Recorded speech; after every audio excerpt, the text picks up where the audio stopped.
किस पाप के कारण स्त्री का गर्भ गिर जाता है। दोस्तों, एक समय की बात है, भगवान विष्णु और माता लक्ष्मी क्षीर सागर में शेषनाग की शैया पर विश्राम कर रहे होते हैं। तभी माता लक्ष्मी भगवान विष्णु से पूछने लगती हैं, हे स्वामी, आज मेरे मन में एक शंका का निर्माण हो रही है, कृपया आप मेरी इस शंका का समाधान कीजिए। भगवान विष्णु कहते हैं, हे प्रिय, तुम्हारे मन में जो भी शंका हो निसंकोच होकर पूछ लो।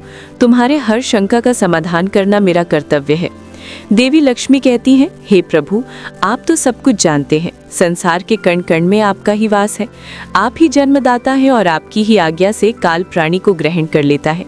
आप ही इस संसार को चलाते हैं। जन्म और मृत्यु आपके ही बस में है। किंतु हे प्रभु, कौन सी स्त्री को संतान सुख प्राप्त नहीं होता है? किस कारण से बालक की गर्भ में ही मृत्यु हो जाती है? किस पाप के कारण स्त्रियों का गर्भ नष्ट हो जाता है? हे जगदीश्वर, हे कृपा निधान, मैं आपसे ये जानना चाहती हूँ कि एक माँ को संतान को खोने का दुख क्यों सहन करना पड़ता है। कृपया आप मुझे इसका कारण विस्तार से बताइए। इसके पीछे कौन सा रहस्य है? भगवान विष्णु मुस्कुराते हुए कहने लगते हैं, हे देवी, आज आपने उत्तम प्रश्न किया है। आपके इस प्रश्न में संसार की सभी माताओं का कल्याण छिपा हुआ है। हे देवी, ये सत्य है कि कुछ बालकों की गर्भ में ही मृत्यु हो जाती है। स्त्रियों के द्वारा किए गए पाप के कारण ही उनका गर्भ नष्ट हो जाता है। इसीलिए हे देवी, आज मैं तुम्हें एक अत्यंत प्राचीन कथा सुनाता हूँ। इस कथा के माध्यम से तुम्हें तुम्हारे सभी प्रश्नों के उत्तर मिल जाएंगे। इस प्राचीन कथा को जो भी सुनता है उसे उत्तम गुणवान संतान की प्राप्ति होती है तथा उसके समस्त पापों का नाश होता है। देवी लक्ष्मी कहती हैं, हे प्रभु, मैं इस कथा को ध्यान से पूरा अवश्य सुनूंगी। कृपया आप मुझे वो कथा सुनाइए। तब भगवान विष्णु देवी लक्ष्मी को कथा सुनाने लगते हैं। हे प्रिय, पूर्व काल की बात है। देश में एक अत्यंत शोभायमान नगरी थी। उस नगरी में रेवंत नाम का एक सेठ रहता था, जो बहुत अधिक धनवान था। उसके घर में किसी चीज की कोई कमी नहीं थी। उसकी एक पुत्री थी जिसका नाम रेवती था। उस सेठ ने अपनी पुत्री का विवाह एक दूसरे नगर में रहने वाले वैश्य के पुत्र के साथ कर दिया। रेवती अपने पति के साथ रहने के लिए ससुराल में चली गई। ससुराल में जाने के बाद उसके ससुराल वाले रेवती के साथ बहुत प्रेम और सम्मान के साथ आचरण करने लगे। रेवती अपने ससुराल में बहुत प्रसन्न थी। रेवती की सास का नाम सुनंदा था, जो स्वभाव से अत्यंत क्रूर और दुष्ट स्वभाव की थी। रेवती दहेज में बहुत सारा धन लाई थी। इस कारण से सुनंदा रेवती का झूठ मूठ का सम्मान करती थी, उसे मीठी मीठी बातें करती थी और अपने मायके से कुछ न कुछ लाने को कहा करती थी। रेवती अपनी सास की बात मानकर अपने पिता से कहकर वो घोड़े, गाय, बैल, अनाज, वस्त्र आदि चीजें मंगवाया करती थी और उसके पिता भी सब कुछ खुशी खुशी उसे दे भी दिया करते थे। रेवती की सास का लालच बढ़ता ही जा रहा था। वो रेवती के मायके का सब कुछ हड़पना चाहती थी, लेकिन भोली भाली रेवती इस बात से अनजान थी। वो उसकी सास की मीठी मीठी बातों से जल्दी ही प्रसन्न हो जाती और उसकी हर बात को मान लिया करती थी। रेवती का पति संजय स्वभाव से भोला भाला था और अपनी माँ की हर आज्ञा का पालन करता था। उसकी माता ने बचपन से ही अपने पुत्र संजय को पूरी तरह से वश में किया हुआ था। इसीलिए संजय कभी भी अपनी माँ की आज्ञा का उल्लंघन नहीं करता था।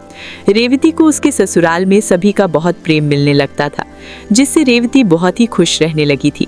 उसके पिता भी रेवती को खुश देखकर बहुत प्रसन्न थे और वे अपनी बेटी को प्रसन्न देखने के लिए हर वस्तु का त्याग करने के लिए तैयार थे। इस प्रकार से अनेक माह बीतने के बाद रेवती गर्भवती हो गई। जब ये बात उसकी सास को पता चली तो वो बहुत ही खुश हो गई। उसने तुरंत ही रेवती के माता पिता को इस बात की सूचना दी और साथ ही बड़ी बड़ी वस्तुओं की मांग की। रेवती के पिता इस समाचार को सुनकर प्रसन्न हुए और फिर वे बहुत सारे वस्त्र, अन्न धान्य, मिठाइयाँ और आभूषण लेकर रेवती के ससुराल में पहुंच गए। वहां पर उनका बड़े प्रेम और आदर के साथ स्वागत किया गया। रेवती भी अपने पिता को देखकर बहुत प्रसन्न हुई। फिर कुछ समय रुककर रेवती के पिता उसी दिन अपने घर लौट गए। अनेक दिनों तक रेवती का गर्भ बढ़ता गया और रेवती की सास भी उसका बहुत अच्छी तरह से ख्याल रखने लगी। लेकिन कुछ ही दिनों के बाद ऐसी दुर्घटना घटी जिससे रेवती का जीवन दुखों से भर गया। उसके हंसते खेलते जीवन में अचानक से अंधकार छा गया। एक दिन अचानक ही रेवती का गर्भ गिर गया, जिससे रेवती की सास बहुत क्रोधित हो गई और फिर रेवती को ताने मारने लगी। अरे पापनी, सच सच बता, तूने कौन सा पाप किया है? कुल का नाश करने वाली कलंकिनी, तूने अपने ही बच्चे को खा लिया। जन्म देने से पहले ही उस बच्चे को मार डाला। तूने कुल का विनाश ही कर डाला तूने। अरे दुष्टा, तू तो हमारे घर को बर्बाद करने के लिए ही आई है। तुझे देखते ही मुझे समझ में आ गया था कि तू हमारे कुल को नष्ट कर डालेगी। इस प्रकार से रेवती की सास उसे बहुत ताने मारने लगी, जिससे रेवती दुखी और उदास हो गई और कहने लगी, सासू माँ, इसमें मेरा क्या दोष है? मुझे समझ में नहीं आ रहा कि ऐसा किस लिए हुआ। मैं निर्दोष हूँ, मैंने कोई पाप का कार्य नहीं किया है।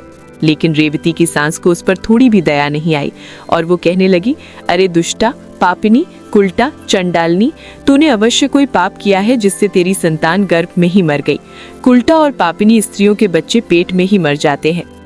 उसके बाद से रेवती की सास उसके साथ बहुत बुरा व्यवहार करने लगी, उसे बात बात पर ताने मारने लगी, उसे भला बुरा कहने लगी। अब उसकी सास उससे ठीक से बात भी नहीं करती थी। दिन भर घर का सारा काम करवाने लगी। दिन भर काम करने के बाद ही उसे रात को आराम करने को मिलता था। रेवती को घर का झूठा भोजन खाना पड़ता था।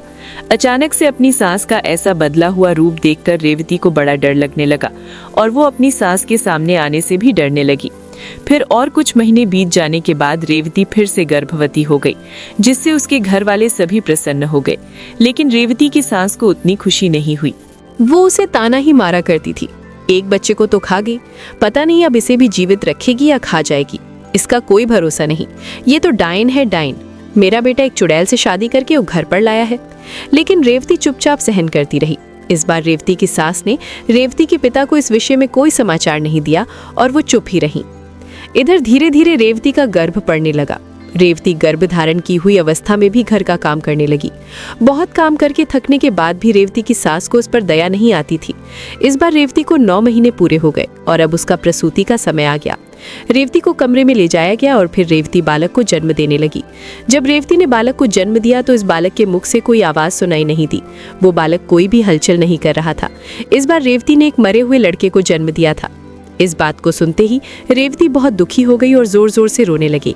इधर रेवती की सास बहुत गुस्सा हो गई और उसने तुरंत ही रेवती को पकड़कर घर से बाहर निकाल दिया और कहा, अरे दुष्टा, पापिनी, तू इस घर में रहने के लायक नहीं है। तू तो चांडालनी है, तू मेरे पोते को खा गई। अब तो इस घर में नहीं रह सकती, तो अभी इस घर से निकल जा।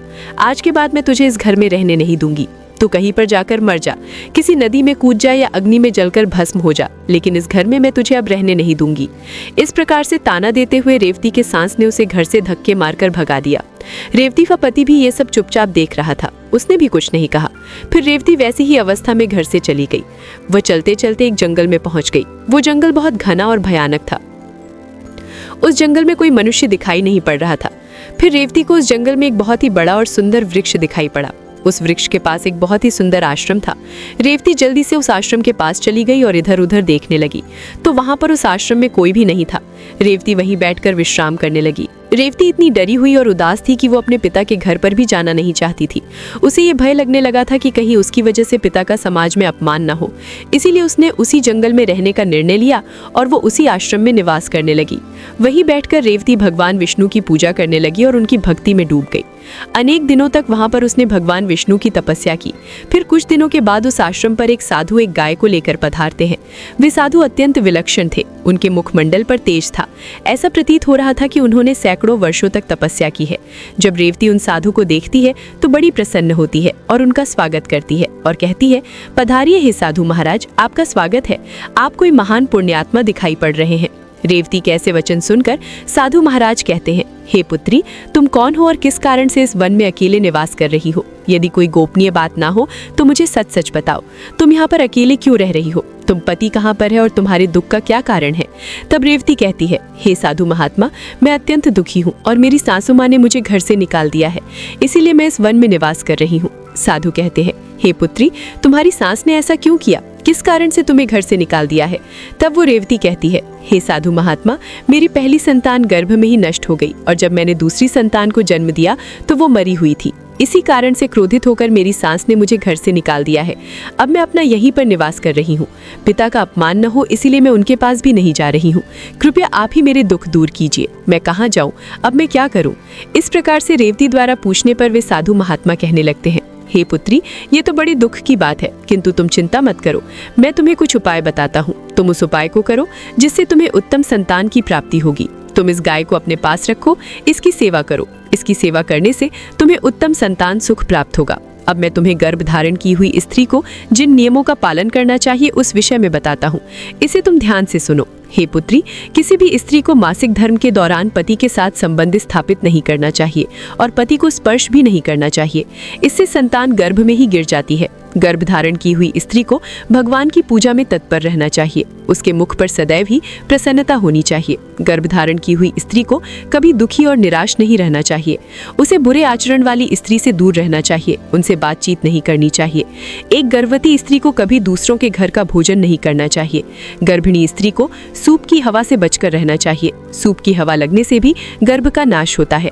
गर्भ धारण की हुई स्त्री को कभी ऐसी वस्तु के दर्शन नहीं करने चाहिए जिसे देखने पर मन में घृणा निर्माण हो। उसे भयानक और डरावनी कथाएं भी नहीं सुननी चाहिए। गर्भिणी स्त्री को अत्यंत गर्म भोजन नहीं करना चाहिए। पहले का किया हुआ भोजन जब तक अच्छी तरह से पच नहीं जाता तब तक दोबारा भोजन नहीं करना चाहिए। जिस स्त्री के बच्चे होकर मर जाते हो अथवा जो स्त्री वंध्या हो, ऐसी स्त्री से संपर्क नहीं करना चाहिए। जो भी स्त्री इन नियमों का पालन करती है वो उत्तम पुत्र को प्राप्त करती है। जो स्त्री नियमों का पालन नहीं करती उसका गर्भ गिर जाता है अथवा उसका निरोध हो जाता है। हे पुत्री, अब मैं तुम्हें पुत्र प्राप्ति का उपाय बताता हूँ। इसे ध्यान से सुनो। मासिक धर्म के समय 4 दिनों तक स्त्री को पति के साथ संसर्ग नहीं करना चाहिए। वो चौथे दिन ही शुद्ध होती है। 1 सप्ताह के बाद वो देवी देवताओं की पूजन करने की योग्य बनती है। संबंध बनाते समय स्त्री और पुरुष के मन में जैसी कल्पना होगी वैसा ही गर्भ उत्पन्न होगा।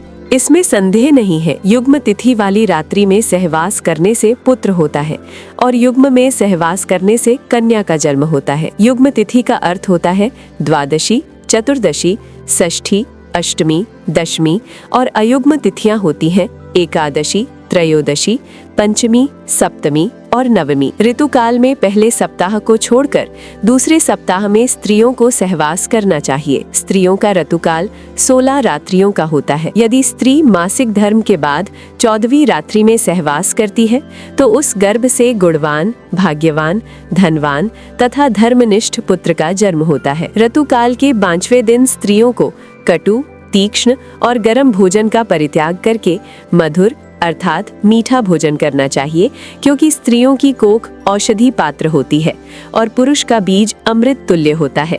इसीलिए स्त्रियों को सहवास से पहले तीखा, कड़वा और गर्म भोजन नहीं करना चाहिए। वो साधु कहते हैं, हे देवी, इस प्रकार से मैंने तुम्हें संतान प्राप्ति के लिए महत्वपूर्ण नियम बताए हैं। तुम इन नियमों का पालन करो, तुम्हें उत्तम संतान सुख प्राप्त होगा। फिर रेवती कहती है, हे मुनिवर, इस समय पर मेरे पतिदेव मेरे पास नहीं है, तो मेरा उनसे मिलन कैसे होगा और किस प्रकार से मुझे संतान सुख प्राप्त होगा? साधु महात्मा कहते हैं, हे पुत्री, तुम अभी से इस गौ माता की सेवा करो, तुम्हारा पति स्वयं चलकर तुम्हारे पास आ जाएगा। इतना कहकर वे साधु महात्मा उस स्थान से अंतर्ध्यान हो जाते हैं। उन साधु को अचानक से अदृश्य हुआ देखकर रेवती आश्चर्यचकित हो जाती है। उसे समझ में आ जाता है कि साक्षात भगवान ही उसे दर्शन देने आए थे। फिर रेवती नित्य उस गाय की सेवा करने लगती है। रोज सुबह उठकर वो गाय को चारा डालती है और भगवान विष्णु की आराधना करने लगती है। उधर रेवती के पति को सपने में साक्षात भगवान विष्णु आकर उसे दर्शन देते हैं और उसे उसकी पत्नी के पास जाने की आज्ञा देते हैं। रेवती का पति दूसरे दिन जागते ही अपनी पत्नी को खोजता हुआ उस वन में चला जाता है। फिर उसे उस जंगल में एक आश्रम दिखाई पड़ता है, तो वो उस आश्रम के पास जाता है तो उसे उसकी पत्नी रेवती दिखाई पड़ती है। वो अपनी पत्नी को देखकर बहुत प्रसन्न हो जाता है। फिर वो भी अपनी पत्नी के साथ उसी वन में निवास करने लगता है। कुछ दिनों के बाद रेवती का ऋतुकाल आता है और वो उन साधु महात्मा के द्वारा बताए हुए नियमों का पालन करते हुए अपने पति के साथ सहवास करती है। उसके पति के मिलन से रेवती पुनः गर्भ धारण कर लेती है और फिर 9 महीने तक वो गर्भ उसके अंदर बढ़ने लगता है। फिर 9वें महीने के बाद रेवती को एक अत्यंत सुंदर पुत्र रत्न की प्राप्ति होती है, जिसे पाकर रेवती और उसका पति दोनों बहुत प्रसन्न होते हैं। पुत्र का जन्म होने के बाद वो गाय भी उस स्थान से अदृश्य हो जाती है। इस चमत्कार को देखकर रेवती और उसका पति दोनों अचंभित हो जाते हैं। फिर वे तीनों अपने घर चले जाते हैं। उधर रेवती की सास अपने पुत्र को रेवती के साथ एक बच्चे को लेकर आता हुआ देखकर बहुत प्रसन्न हो जाती है और उससे पूछती है, हे बहू, ये तुमने कैसे किया? किस कारण से तुम्हें पुत्र की प्राप्ति हुई? फिर रेवती अपनी सास को सारी हकीकत बता देती है। रेवती की सास को इस बात पर विश्वास नहीं होता है, तो वो पूछती है कि वो स्थान कहाँ पर है। रेवती अपनी सास को उस स्थान के बारे में बता देती है। फिर दूसरे दिन रेवती की सास चुपचाप अकेले ही उस स्थान पर चली जाती है और उस चमत्कारी साधु की राह देखने लगती है। उसके मन में लालच होता है। वो सोचती है कि जब वे साधु आएंगे तो मैं उनसे कोई अनमोल वस्तु भेंट में मांगूंगी। अनेक दिन बीतने के बाद भी वो साधु नहीं आता तो वो बहुत गुस्सा हो जाती है। उसी क्षण उस स्थान से एक राक्षसी जा रही होती है। जब वो राक्षसी रेवती की सास को उस आश्रम के पास खड़ा हुआ देखती है तो वो तुरंत उसके पास जाती है और कहती है, अरे वाह, आज मेरे लिए इस जंगल में ताजा ताजा भोजन आया है। इतना कहकर वो राक्षसी रेवती की सास को मारकर खा जाती है। इधर रेवती अपनी सास की राह देख रही होती है किंतु उसकी सास नहीं मिलती है तो वो अपने पति को अपनी माँ को ढूंढ कर लाने को कहती है। रेवती का पति अपनी माँ को ढूंढने के लिए जंगल में जाता है तो उसे वहाँ पर उसकी माँ दिखाई नहीं पड़ती है, लेकिन वहाँ पर उसकी माता के कंकाल दिखाई पड़ते हैं, जिसे देखकर वो दुखी मन से घर पर लौट आता है। उन्हें एक व्यक्ति के द्वारा पता चलता है कि उस जंगल में एक राक्षसी का वास था और उसी राक्षसी ने रेवती की सास को मार डाला है। लालच के कारण रेवती की सास को राक्षसी खा जाती है। फिर रेवती और उसका पति अपने पुत्र के साथ घर पर सुखी जीवन व्यतीत करने लगते हैं। भगवान विष्णु देवी लक्ष्मी से कहते हैं, हे देवी, इस प्रकार से रेवती ने गर्भ धारण के नियमों का पालन किया जिससे उसे उत्तम संतान की प्राप्ति हुई। देवी लक्ष्मी कहती हैं, हे प्रभु, जिस बालक की मृत्यु गर्भ में ही होती है अथवा जन्म के बाद तुरंत मृत्यु होती है, उसकी मुक्ति के लिए क्या उपाय करना चाहिए? भगवान विष्णु कहते हैं, हे प्रिय, तुमने ये उत्तम प्रश्न किया है, इसीलिए तुम अब ध्यान से सुनो। यदि स्त्री का गर्भपात हो जाए अथवा गर्भ में ही बालक की मृत्यु हो जाए तो जितने महीने का वो गर्भ होता है उतने दिनों का सूतक माना जाता है। आत्म कल्याण की इच्छा रखने वाले मनुष्य को उस गर्भ में मृत्यु हुए बालक के लिए कुछ भी नहीं करना चाहिए, उसका श्राद्ध नहीं करना चाहिए। यदि जन्म से लेकर चूड़ा कर्म संस्कार के बीच में बालक की मृत्यु हो जाती है तो उस बालक की मुक्ति के लिए बालकों को दूध का भोजन देना चाहिए। यदि चूड़ा कर्म संस्कार के बाद 5 वर्ष की आयु के भीतर बालक की मृत्यु हो जाती है तो शरीर दाह का संस्कार करना चाहिए, उसके लिए दूध का दान करना चाहिए और बालकों को भोजन कराना चाहिए। यदि 5 वर्ष की आयु के बाद बालक की मृत्यु हो जाती है तो उसका दाह संस्कार करके उसके लिए जल से भरे मिट्टी के पात्र का और खीर का दान करना चाहिए, तभी उस बालक को पुनर्जन्म प्राप्त होता है। तो दोस्तों, इस प्रकार से भगवान विष्णु ने माता लक्ष्मी को गर्भधान का रहस्य बताया है। उम्मीद है आपको ये कथा पसंद आई होगी। वीडियो को लाइक जरूर करें, कमेंट में जय श्री हरि विष्णु अवश्य लिखें, साथ ही चैनल को सब्सक्राइब करें। आप सभी का धन्यवाद।